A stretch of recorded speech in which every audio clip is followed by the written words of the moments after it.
They think I'm a man out of control, but I've never had so much control. What's up, everybody? Welcome back to IGN Game Scoop. I'm your host, Damon Hadfield. I'm joined now by Destin Legary, Ryan McCaffrey, and Brian Altano. Three human beings that recently got to see Watch Dogs again. They walked over to the Ubisoft office. You guys might not realize this, but the Ubisoft office is right around the corner from the IGN office. We have the same address. We get their mail a lot. It's true. It's weird. So you guys went over there. You saw Watch Dogs. We watched a lot of dogs, actually. You came back. Dozens of them. Everyone that had to stay in the office was like, okay, what'd you guys think? Yep. And the reaction seemed to be interesting. The game is interesting. Yeah, I would say, first of all, like the scope of this game is incredible. And it's one of those things that like we're actually at a point where it's so overprivileged of us to be able to be like, it had some problems. Because like 6-7 years ago, I would have been like, holy shit, this is the most amazing thing I've ever seen with my own eyes. But does it feel next gen? It does. It does, yeah. Technically, for sure. Yeah, I think just in terms of it's one of the most ambitious video games I've ever seen. And people throw that word around a lot. But I really feel like they're trying so much with this game. And there's so many things you can do. Like every single scenario they showed us, they said, well, this might play completely different than the last time we demoed it, and the time before that, and the time before that. So pretty much every time they played it, you could go through stealth. You could disable everything using your hacking device. You could go guns blazing, kill everyone on the scene. You could do a mix of both. So that's what kind of impressed me about it was it sort of felt like there's this open world thing, but it wasn't just like, you know, Nico Bellic's gonna run up, shoot this guy, that's the end of the mission. Mm-hmm. Like you could interact with everything differently. You were pulling at your phone and making a forklift move up and down, or making a car start on its own, and all these other things. So I thought they are onto something awesome here. It's Assassin's Creed in the modern times. With that's what I always wanted from Assassin's Creed. Sure, yeah. sure. I think that's why you got the reaction like interesting, because like it's interesting, but it's a lot of the same mechanics we've seen before. Yeah. It's like Grand Theft Auto meets Assassin's Creed. Like there's this one mission he took us on where we had to hack into like a server, and it was a lot like Viewpoints in Assassin's Creed, where he went to the server place and there was some combat because it was in like a red zone. Or like outposts in Far Cry 3. Mm-hmm. Yeah, exactly. So like, got to clear it out. Oh, I love that. Yeah. It's a system we've seen before that's worked really well in like Far Cry and Assassin's Creed, but is it different enough to blow us away? I don't know, because we've seen it so many times already. I'm still thinking, I mean, we've seen a lot of cool ideas and neat systems in Watch Dogs between E3 and then this week. Still not quite sure how they're all going to fit together in an interesting, cohesive narrative, and they sort of intentionally didn't show us any of that. They actually said up front, "Oh, we're gonna screw around for 35 minutes." Yeah. Which is open fine. world. It does a really cool job. There's a fly on the set. I thought I felt something. I was like, there's like ants on me or something. It's Jeff Goldblum. We're being watched. Brindle fly. It does this really cool thing of you're basically, this world really kind of feels like a world, and it doesn't just feel like this shell of a place. Like you're walking down the street and you hear a song, you can hold up your phone, be like, what's that song? And then buy it on your phone using in-game credit. Yeah, you can use an in-game Shazam. Yeah, it's your in-game soundtrack. Yeah. So wait, are you really buying the song? No, well, so you're buying it with in-game fake credits. game money. Yeah. Which they So have you to can listen to the song in the game. Yes. But not like outside the game. Correct. Okay. Yeah. Yeah, I think outside the game you'd have to use your real phone to do real Shazam. Yeah, well, you can do that too. Unless that song's only in the game. But you're walking around and you're like, there's like this outdoor mall area and it's playing this kind of cheesy elevator music, and you're like, I don't like that. So you click a button on your phone, you hack that, and you're playing a song. Dubstep then. Yeah, it's suddenly playing dubstep from your phone. Or you're walking down the street and you go, you know what? I want to play augmented reality game on my phone. I forgot about in that. the game. And then now Aiden, who's the main character in the game that you're controlling, pulls out his phone, holds it up, and he starts shooting these like N64 polygonal aliens that are flying around, and all these people are in the streets playing with him, and they're just like looking like crazy people. So you can play video games within this video game. It's all very meta. Okay. And that's all the fun side stuff.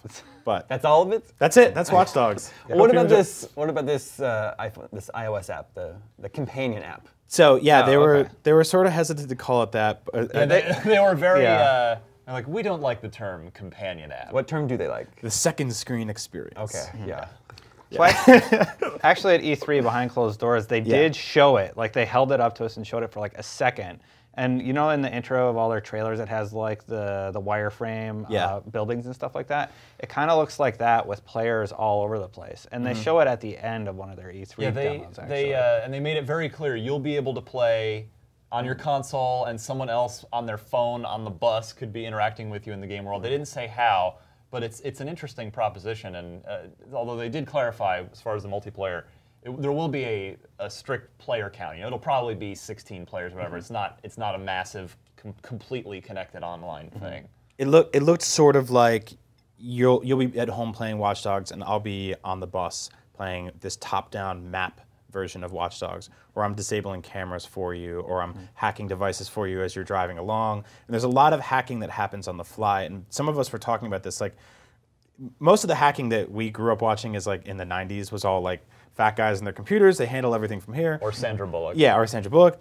Aiden is actually, he's got to hack out in the wild. Like he's got to like, to hack you, I got to look at you. I don't want to be hacked. What if you might get hacked in Watch Dogs this fall? We used to play hack and slash games. What is Watch Dogs? Now you hacktivate lifts to get up to rooftops. So everything in this world can be hacked, which led to some interesting scenarios. Like you hack a car and you steal it, And but then you don't have to break through the windows. Too. And there's stuff in the car you can take. Yeah. And then you get in a chase with somebody and you're following them, but you couldn't hack their car to make it stop. Like me, I would just hold my phone out the window and be like, stop car, But you hack can it. hack the traffic light, turn that red, and try and cause an accident. Right. Or those barriers that are all over in the city for some reason. Yeah, the city has these pop-up barriers. So you're getting chased by a cop. Apparently those hack do it, exist pop it in up. Chicago. Really? I guess. I mean, I could see that. Batman happening. Begins, That makes right? sense, Well, the documentary. So talking about car chases, though, one really cool thing happens if you're driving after somebody and you're being chased by cops. You hit those barriers, and they hit it. It'll like do this slow down, and the camera will pan over. It's very it's burnout. a takedown from Burnout. Yeah, it's really, really cool. So I mean, we saw some interesting stuff, and it's like, this is the thing though, like they base the whole premise on the reality of what happened a few years back in 2003, in 2003, the blackout on the East Coast, where thousands of people lost power, 11 people died, and they're like, just because of this mistake that happened in the server tower, what if that was sort of manufactured by somebody playing a game like this? So it's very based in the real world. But at the end of the day, this is a video game. So you get a lot of really ridiculous video game scenarios. Like, for example, he's like, all right, we're going to go investigate this scene. Now you hold your phone up and you start scanning and hacking. And everything it says, it'll be like, Destin's a smoker. Ryan loves internet porn. Yeah. I sorry. Nailed it. So it has little things, and it's just like, oh, this guy's going to commit a crime. And you don't know how he's going to do it. It's just sort of like the Crime probability. probability like of like, this guy loves to get beaten up, this guy loves to beat people up, they are in a probable scenario together, so let's go stop it. So you run up, so you run up and Aiden sees this guy and he takes a club and he hits this guy and knocks him to the ground and then runs off, and you're like, I better stop that guy. So you get into a car that you hack and steal, he gets into a car that he steals, you chase him all the way across town, smashing into him, smashing all sorts of things. And you have a focus ability that you build up, I think, by hacking, by doing hacks. So then you can slow down time and shoot out his tires, and that's how you got him out of the car. So he got out of the car and he's like, whoa, and then you shot him in the chest 4 times. So now you've escalated this single baseball bat beating across an entire city where people are like, holy crap, what's going on? There's a car chase, trucks are spinning out of control, you get out and you shoot this guy 4 times, you're like, don't use bats. Why? Because vigilante justice. Yeah. Well, there was another scenario that was a little more serious. You overheard like a text conversation between 2 friends. He's like, tell me where he is. No, man, like you're gonna do something crazy. He's like, he raped my wife. Tell me where he is. So this guy's like, all right, he's usually found here. So you track this guy who's gonna go find to an alley, of course. To an alley, and then you see the other guy who's like has a history of sexual assault. And the player who was playing the game just didn't let it happen. at all. He just let it happen. The man came up, shot him, walked away. Yeah. And you were just like, yeah, that's fine. So you could have intervened, but you're kind of sitting there going, rape's bad, so Yeah. I'll let this guy get his justice. Yeah. And then a second later, you're on the news for killing the guy. So Yeah.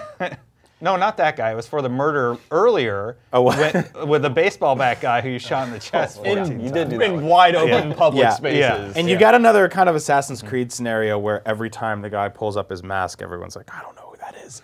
He's eating his T-shirt. Like I We'll say, never catch him. technically, the game was really impressive. Yeah. I mean, it's not immediately apparent. Like you look at it and it's not like, oh my God, the next generation of consoles is here. But the more you kind of look at it, like the trees were all really nice. The lighting is spectacular. The detail in the city, the waves down in the river with the boats heading down. I mean, it maintains this really, really high level of detail that we arguably didn't see from Grand Theft Auto 5 when we saw it a couple weeks ago, not being a current gen game.